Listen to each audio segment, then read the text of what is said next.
Section 2.2 starts on page 119, and we're still talking about how do we take money out of people's paycheck and how is that calculated, why are we doing it, and this one is for state income tax. Now I want to tell you that every state is probably going to have a little bit different tax table. The concept is exactly the same. We got to figure out how much, what's our best guess of how much to take out of a person, or how much we want taken out every week or every pay period, with the hopes that it's going to pretty closely match when we got to figure out how much we actually owe the state at the end of the year. It's just like federal income tax, because if the total of all of our withholdings for state at the end of the year equals, say, $1,000, we have had $1,000 taken out of our pay throughout the whole entire year, and we owe the state $1,500. We're going to have to cough up another $500. On the other hand, if the amount of money that we've had withheld from our paycheck is $1,500 throughout the year, it all totals $1,500, and we only owe the state $1,000. Hey, good news! You get a $500 refund, tax refund at the end of the year. So that's our concept. This section really talks about some pretty sophisticated ideas here, important for us to understand as business people. And some of them we've already talked about. We've talked about personal exemptions, and it's the same idea. The more people who are relying on our pay, the less money in taxes that we have to have. But this is going to talk about taxable wages, and that's what I really want to focus on in this video. Taxable wages. The way we're going to do it here, and again, it can be different. All different states could be something different. But taxable wages is going to be the amount of money that we used for the percentage. We apply the percentage to the taxable wages. So we're going to take our gross pay and we're going to minus our personal exemptions, however much that amounts to, and our gross pay minus the exemptions is going to get us up to taxable wages. How much money do we owe taxes on? And then to figure out how much tax is withheld, we just take our taxable wages and multiply it by the tax rate, and that's how much our taxes are withheld. Simple, not a problem. I want to show you a couple of things how they've done it in this book, make sure to help you out. This little circle here is going to be important for all the homework, because this is going to tell us what our personal exemptions are. In order to get to the taxable wages, if we're single, we can automatically take $2,000 off of our gross income. If we're married, we can take $4,000 off, and for every dependent child, we can take $2,000 off. So let's take a look at this. Here's our example. Zoom out here a little bit so I can get the whole thing in. And we're going to work through this and see how it goes. We have a gal whose annual gross pay is $65,800 a year. Now,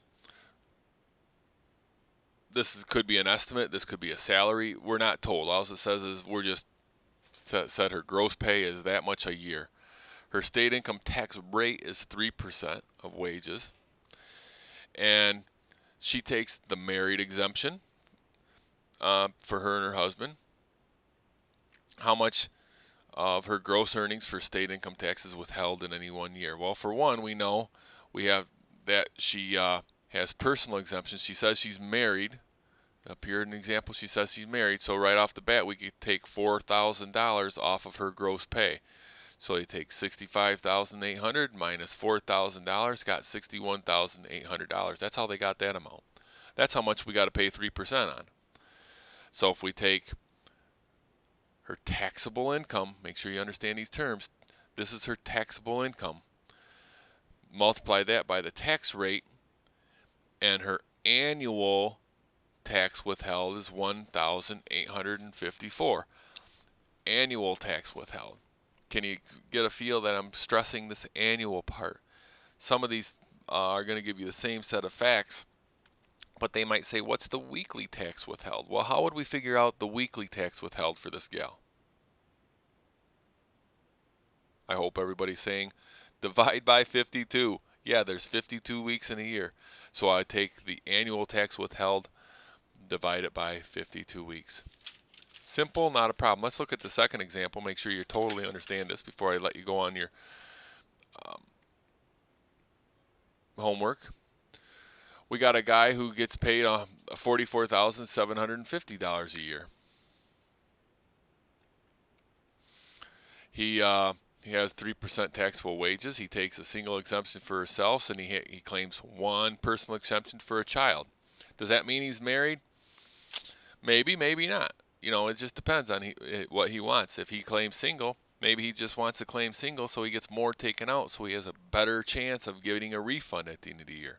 Okay, this is just what he's claimed. You can claim anything you want. You just got to make sure you pay the right amount of tax. How much is withheld for the year? Okay, so we got to look at the same table we looked at before. So we take his gross pay, and we're going to subtract out his personal exemptions. This $2,000 came right from here. He claimed single, $2,000, plus he gets $2,000 for a child, right? For every dependent that he gets $2,000. So that's why they took out $4,000 from his gross pay. Now make sure you get the terminology. His gross pay minus his exemptions equals his taxable income. Okay, $40,750 is his taxable wages. Just take the taxable wages, multiply it by a tax rate, and you get your annual tax withheld. Simple, not a problem. And I'm glancing through here, and it looks like they're always going to ask you how much your federal tax is going to be withheld throughout the year. That is section 2-2, state income taxes. Some pretty important concepts here. Taxable income probably being the biggest one. Good luck on the homework for section 2-1.